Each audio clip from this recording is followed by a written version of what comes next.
Studies show that 100% of everybody in the world wants to curl up indoors and do nothing because it's so darn cold out there. That's why many people are turning to Bombas, whose pillowy plush slippers and warm merino wool socks have been said to be the most comfortable in the history of feet. Bombas products have been found to boost coziness by up to 1,000,000%. Okay, enough fake statistics, but could Bombas socks and slippers really be the cure?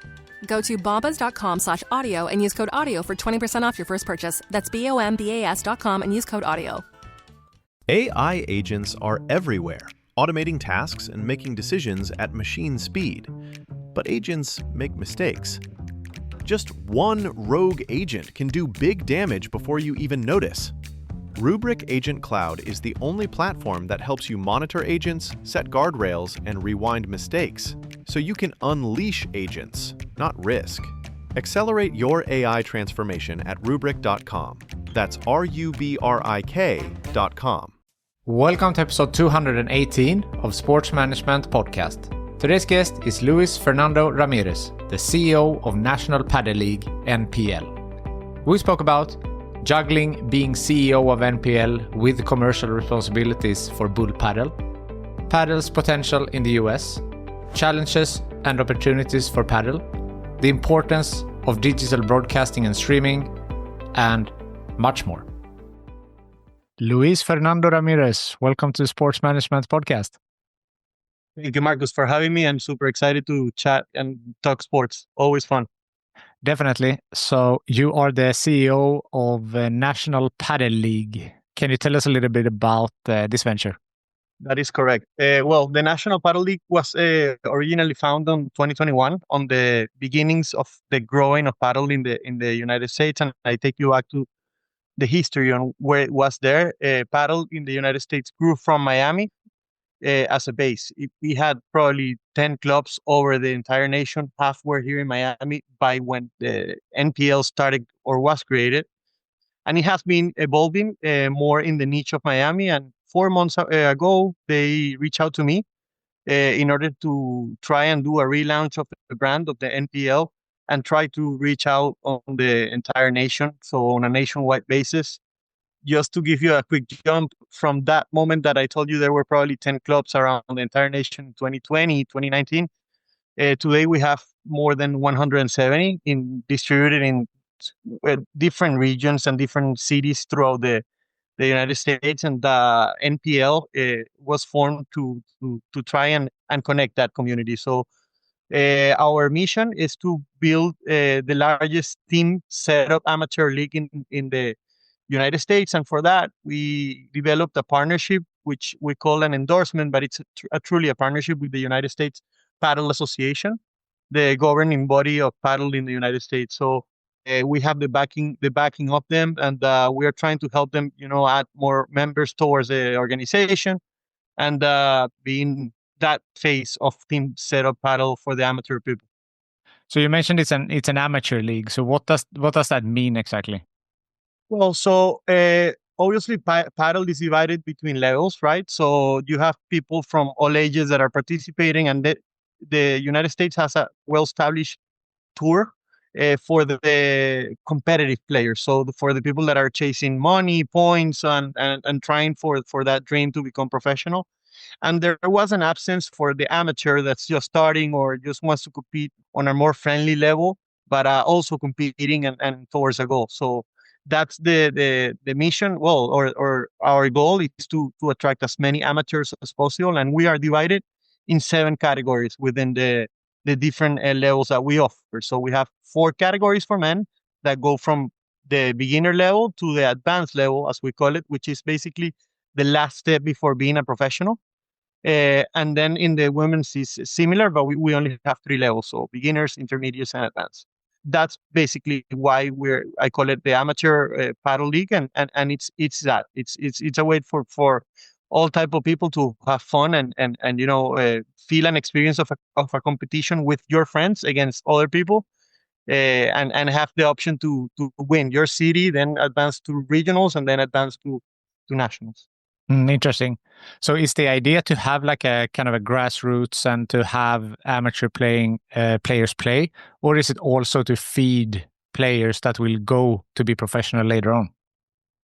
It has both components. So it has the opportunity for competitive players that are young to participate, because anyone from 15 years old or older can participate in the league.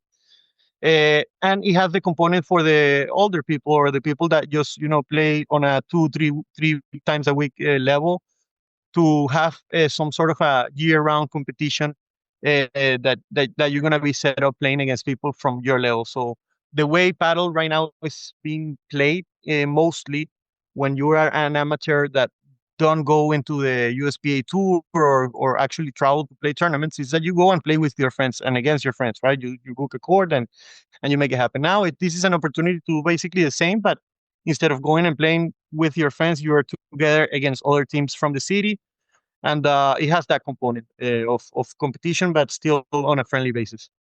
So you also recently launched a USA National Team League. Correct. So what is that in comparison to NPL?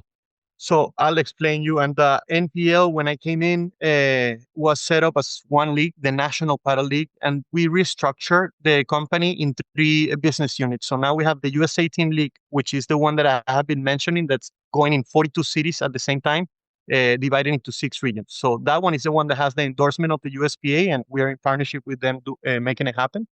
Then we have another business unit called the Corporate Paddle League that we are launching now in Miami. This will happen at Ultra Paddle Club starting in a month. It's a tournament or a league, a 1 month long league for corporations. So basically, we invite corporations to, within their employees or partners or investors or friends, put a team together and participate representing their company. And then we have a third layer, which is called Paddle Concierge. Paddle Concierge is tailor-made paddle events, from a birthday party to a big corporate event.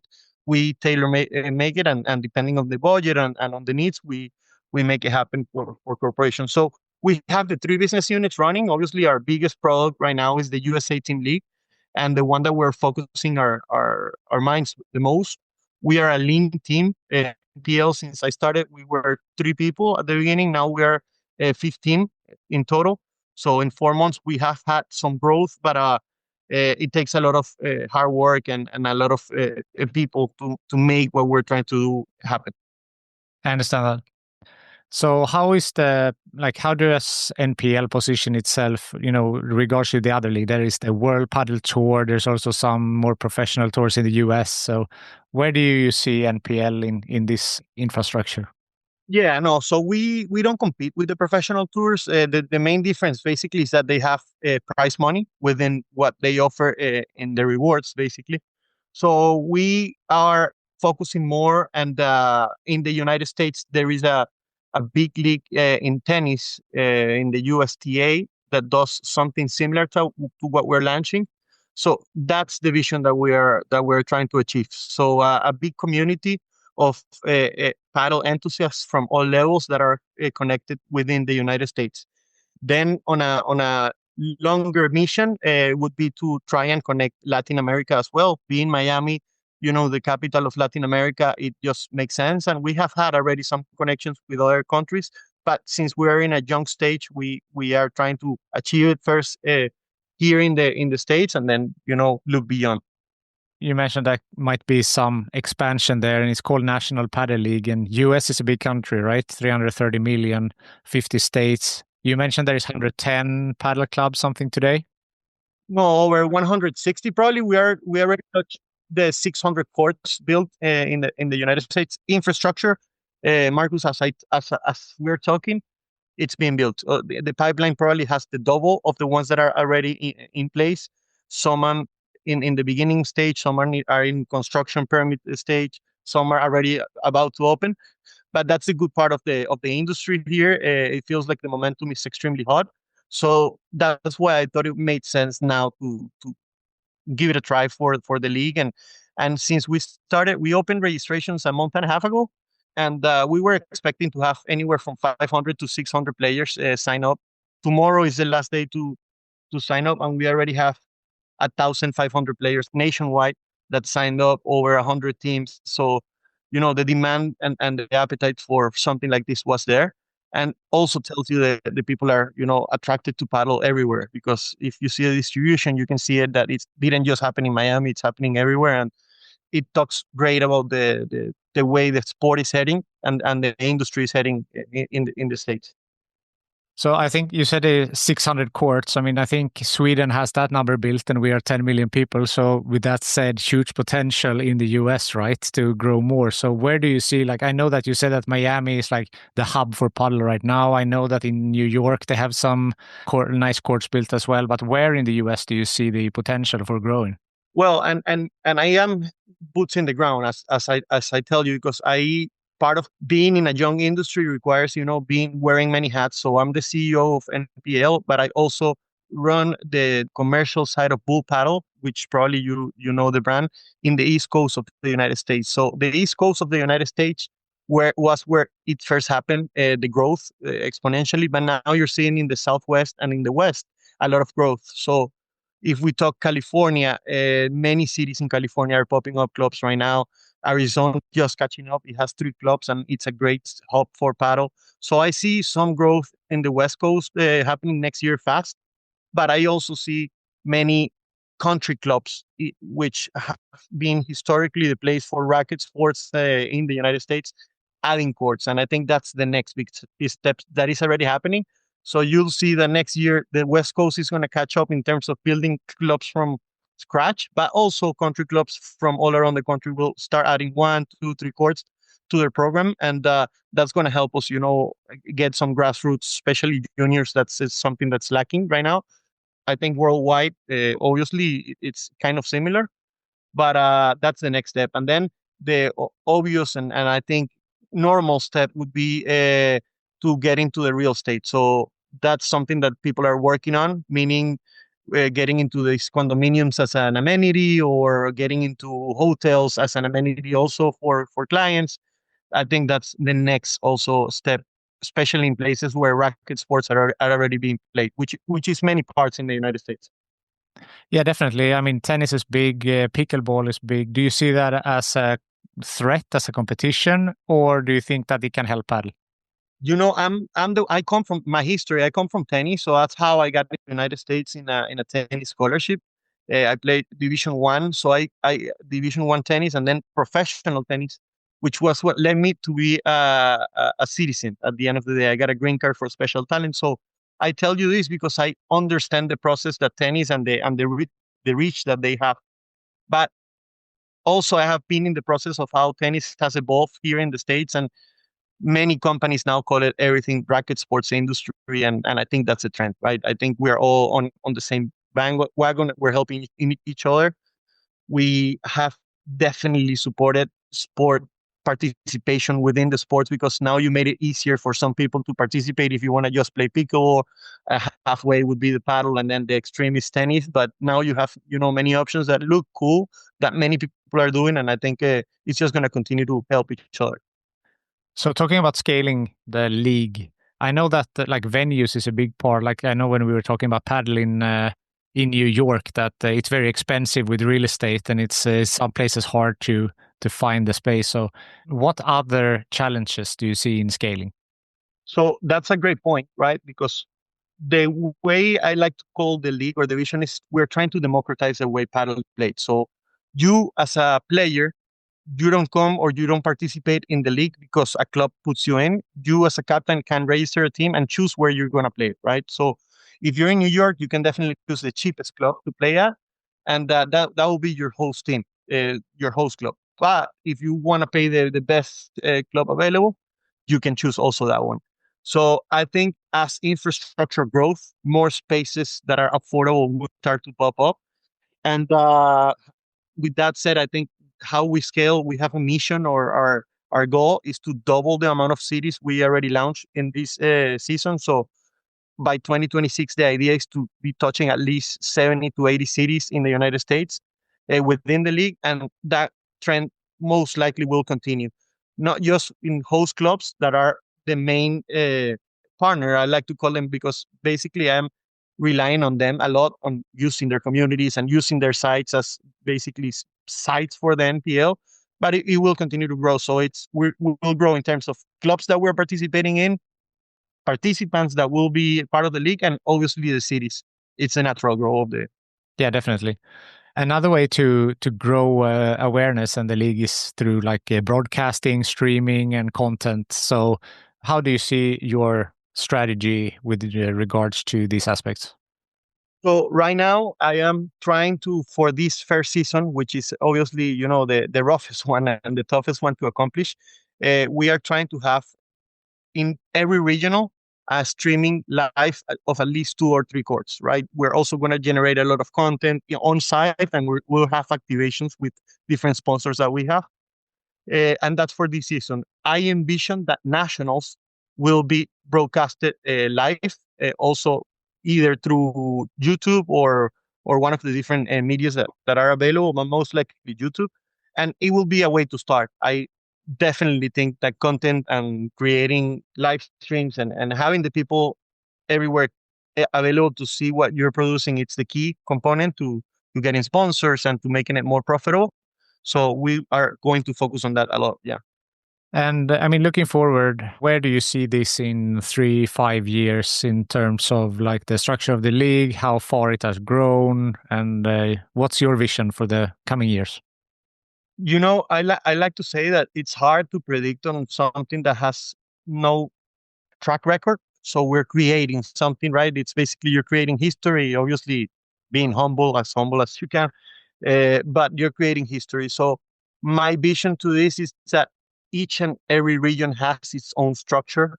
So actually, the league is national, and everyone in each region has a person to touch, a side to play, more accustomed to what a more constant league would look like it happens in tennis. So tennis has its setup that it's set up in different regions throughout the nation, and they control what happens locally, and then we control what happens on the national level. Sorry, that's where I envision. I want to grow paddle in the United States. I want juniors to participate in the league, so that's another step that I want to take in adding the junior setup to the offering that we have.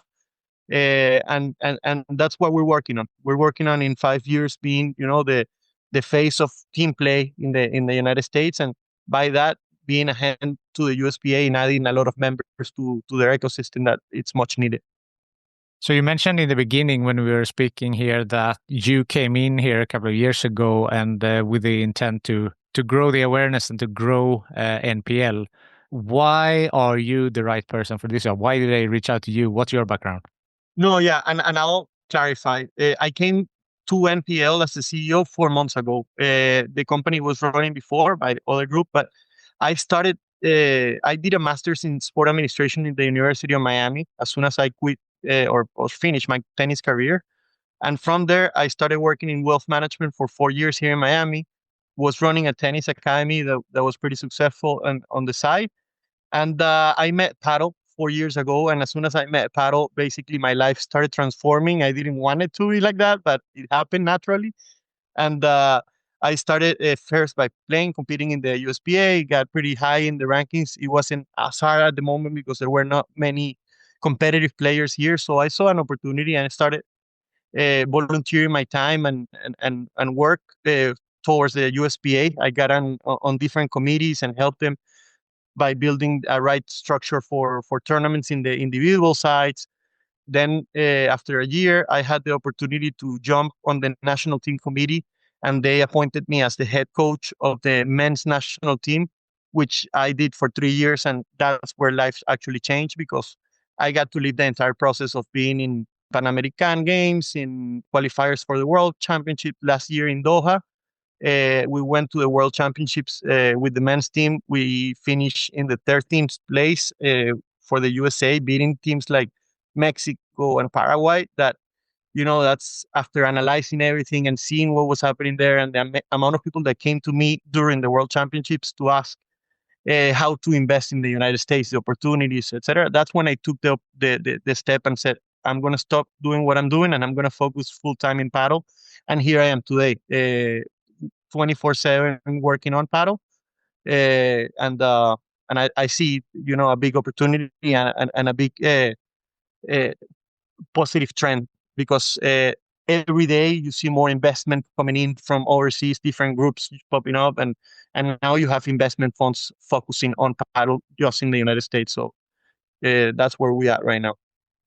I mean, I know that the NPL is an amateur league, right? But obviously, in order to grow an amateur league, you need to have professional players that they can look up to. I know that, like in Sweden, it was a big thing when we broke into the top 100, the player on the males top 100 list. It's a lot of Spanish people. It's a lot from Argentina, really strong countries when it comes to paddle. So, when do you think that US can compete with the best in the world in paddle? You said you finished like 13th this year. Look, and I can tell you from personal experience because I've been a part of the growth. My first tournament as a head coach, and I jump back to that of the national team, we were all amateurs. Then there are two Argentinian Americans that are playing in the professional tour and already won a round this year in a premier paddle, that are basically the hope of paddle in the United States. They are 19 and 20 years old and have tremendous talent and opportunity. And the first 3 years, no one basically knew them, and we started introducing them to the people, trying to bring them here, sponsors. Now they are living in the United States. So I think that's going to propel paddle in a different way because kids are going to be able to see them and, use them as an example and see how they train and how good they prepare. Then we have different players that came from tennis and transformed into paddle that are trying to be professionals. Great examples of that, of people that learn paddle in the United States, are from the United States and are now playing in the pro tour as well. Obviously not at the top level because we are miles away from what Argentina and Spain had been doing for 30, 40 years, before us. But I think it's in about 10 years, 15 years, you'll see more American flags in the rankings because the sport is it's going that way. Now there are companies, and I'll mention a few: Reserve, Paddle House, Ultra, that are bringing in great coaching from overseas. People that were top 10 in the world, top 10. Now you have Coelho training in Miami. So now the examples are out there, right? So I think it's a matter of time that you start seeing kids in the top of the ranking worldwide. It takes time, but we'll be there. Interesting. And I know Santiago is doing great things in Paddle House in New York as well. 100% love Santi, and I think we're like a family. Even though we're not like close friends, everyone, we are obviously in communication a lot, but I think we're pushing towards the same boat at the end of the day, and we try to support each other. Paddle House has been a great support for my league, for example, as well as Reserve and many other clubs, because they understand that we need these types of things to make the ecosystem stronger and the industry stronger. Yeah, definitely. Then what you said, like you're not competitors. You're helping this. Everyone wants to grow the sport to grow, right? So you're working towards the same goal there. That is correct. Yeah. Until we reach like in the food industry, or restaurant industry, where there is 1 million restaurants, we're not competitors for real. Even though some people might think so, I think, in my opinion, we're not yet competitors. We're just pushing towards the same. Yeah, definitely. So as we said, like interesting time. You mentioned that you are your background, that you come from tennis and moved, but before you moved to the US, going back, like how did you get interested in sports and tennis in the first place, and your journey from an early stage? Love the question. I'm from Venezuela originally, and my family. And in Venezuela, being a professional athlete or a competitive athlete is weird. It's not something that everyone does. There is probably baseball is the main sport that we have, and we produce millions of stars in baseball that are playing in the MLB. But from that, probably basketball has some, soccer or football has been having some. But in my family, we were 3 professional athletes. We had 2 soccer players and me in tennis. So it was a weird family that supported sports. And since I was a kid, I was, trained like that. I come from obviously a sport that allows you, since you're young, to travel the world because you have to in order to compete, like tennis. So that allowed me to be pretty open-minded, multicultural, met a lot of people, trained everywhere in the world, literally. So I think I came to the United States already shaped in a way, and understood, how to interact with different people. So coming here from Venezuela was thanks to my family, was an easy transformation, an easy transfer to what the new stage of life was, and I loved it. Then the 4 years of college here, I went to New Mexico State University, uh, and it was a great tennis experience, great school experience, and I had four Venezuelan friends in the team, so it was a lot of fun. Yeah. I didn't know that baseball was so big in Venezuela. It is, man. Right now, I was reading a crazy stat that I think we have like 20% or 18% of the players that play in the MLB today. So before, obviously, Venezuela, it's going for a couple of years now through a little bit of a hiccup or a crisis. But before that, we had camps of each of the MLB teams in Venezuela. So they would train them from since they were 9 to 10 years old and all the way to the bigs. So what is the big sports like soccer, baseball? Yeah, right now it's baseball number one, and you have a lot of history in Venezuela in boxing. There has been great boxers. We have some history in basketball, some history in football, in soccer, but we are pretty young there. We're a Caribbean slash South American country, so the Caribbean it's well beneath our blood over there because of the climate and the weather. So that's why baseball is a big part of it. Baseball being a Caribbean sport. And I think that's basically our number one. We have Hall of Famers. We have that's our number one sport by far. Where does paddle fall in on the rankings? Paddle has and why did I get into paddle is because in Venezuela my friends started playing paddle. Paddle has growth extremely fast in Venezuela. It's probably one of the countries that has, like Sweden, exploded in terms of courts built. They already did a premier paddle tour event. They have their own money tour over there. One of the juniors won the Pan American Games last year in Mexico, beating the Argentinian team. So they are doing pretty good, and I love it. What they have been doing in Venezuela with paddle, it's again weird because it doesn't happen often, but people picked up with paddle extremely, and it's super popular right now. Interesting. You mentioned before that you also work for Bull Padel. So how do you juggle these two different responsibilities? Well, it's not easy, but it's part of what being in a young industry, requires, right? So, Bull Paddle and NPL basically touch on the same book because the way we're set up with Bull Paddles is that we are distributors, and I help them, in the commercial sides by opening up accounts. Most of these accounts at the end are clubs or it's surrounding, so it's the same people that we're touching, and that's when going back to the comment that we work all together. It's basically what happens. I am super proud to represent Bull Paddle. Bull Paddle is an amazing brand by its family still, and you can feel it. They support you all, a lot throughout the way, and we have a great team here in the United States. The opportunity to grow there, it's tremendous as well. And I right now went outside of an office. Now I'm in the field again, but I love it. I love being in the courts. I love being next to a racket, to the balls, and being able to be out there. Yeah, I understand that. Your passion for the paddle is pretty clear. It's coming through here. Thank you. Has there been any bumps on the road in your career? And if so, how did you overcome them? A million. When you're an athlete, it's probably 80% suffering and being sad, and 20% being happy. But that 20%, overcomes anything in the world. Decisions in sports, you never choose. Or it's rare when you choose. When do you play? How do you play? Or how do you compete? Depends of a million different things that are happening or surrounding you. So it makes you be really strong since you're young. You have to overcome a lot of different difficulties. And coming from a country like Venezuela, where when you're competing against people that come from different cultures and different opportunities, you're always overcoming obstacles. But I think that's what built me and built my character today, and has allowed me to overcome many different things. Also, when you're an athlete, you never want to lose, so every defeat hurts in your heart. But I would describe myself as a people's person. I like everyone to be happy around me, and try to help the people that are around me, and that's my mission in life. Do you feel like, coming to the US with a different background, anything that has been difficult, anything that has helped you from your upbringing?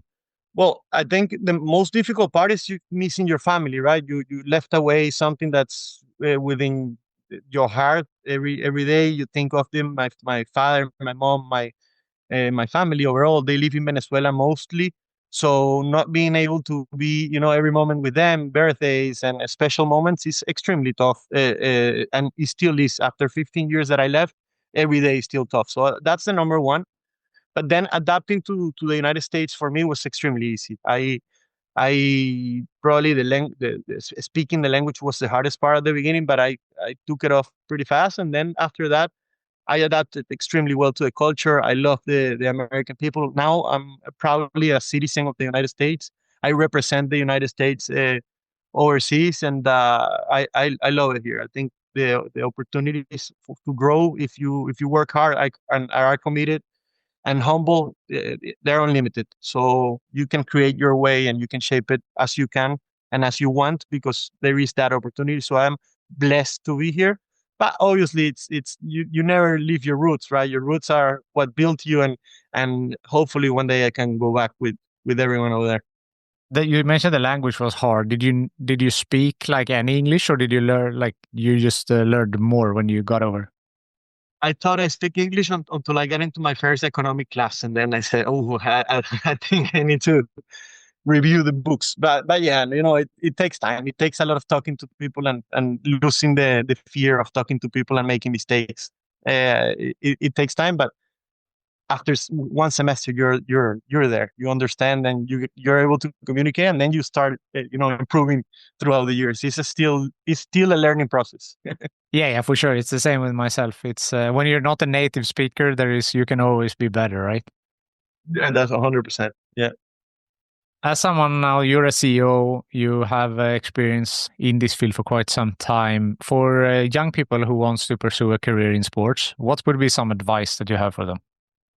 It's never easy. I would say one of my professors in the masters in the University of Miami, he told me once a phrase that I think it never left me. So when you work in sports, you have expectations of big corporations, but with the budget and the amount of people of middle business or small corporations. So you're always going to be wearing a lot of hats. You have to be able to understand that it's a tough industry, but super rewarding in the means that everyone that's participating is trying to have fun or doing it for something that's good for either their health, their wellness, or their life.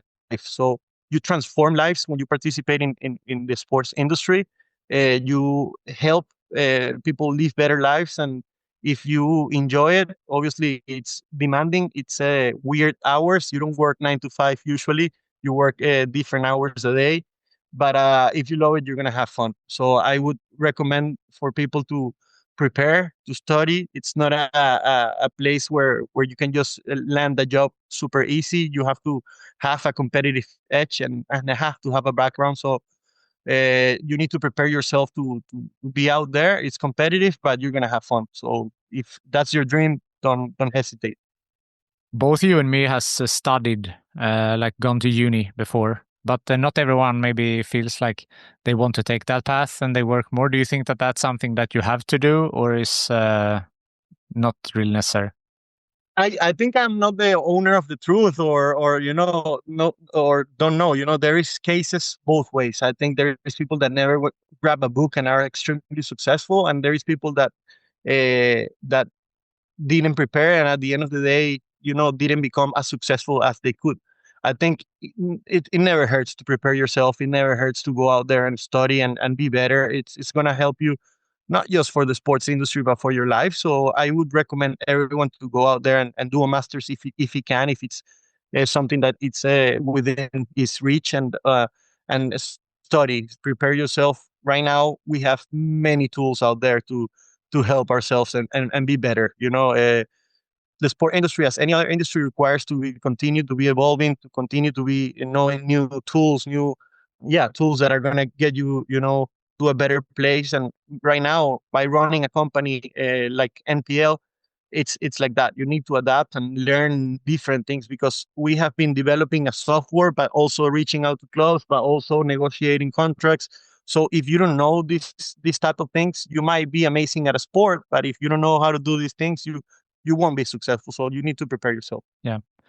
Now you mentioned that your team at NPL has grown, and so I'm sure you are part of the recruitment for new talent somehow in this company as well. So what are you looking for in someone who wants to work for NPL? No, 100, and I'm 100% committed to the recruiting part. I think that has been my first task. So depending, like I told you, we have 3 business units, so it depends on what I'm looking for. But if we step away from the professional side, which is obviously extremely important, I look for people that I feel right away have a humbleness in there, and a will to fight that matches what I describe on what is required to be a sports industry professional, right? So you need to have the hunger, you need to have the open mind and the open ears to be able to enjoy. I want people that are going to be able to enjoy what this requires, and that's the number one thing that I look in people characteristic. Because after that, there is people that have amazing experience, that have amazing connections, but if you're not willing to fight in this industry, it's going to be hard. So yeah, that's the number one. Yeah, so like passion and grit, if you're taking it down, is that correct? I would say passion, grit, and people skills, because obviously you're always in contact with people. So either it's a community building or connecting with clubs, and it's so diverse that would be the number 3. Is there something I haven't asked you yet that you want to mention about yourself or NPL or paddle at large?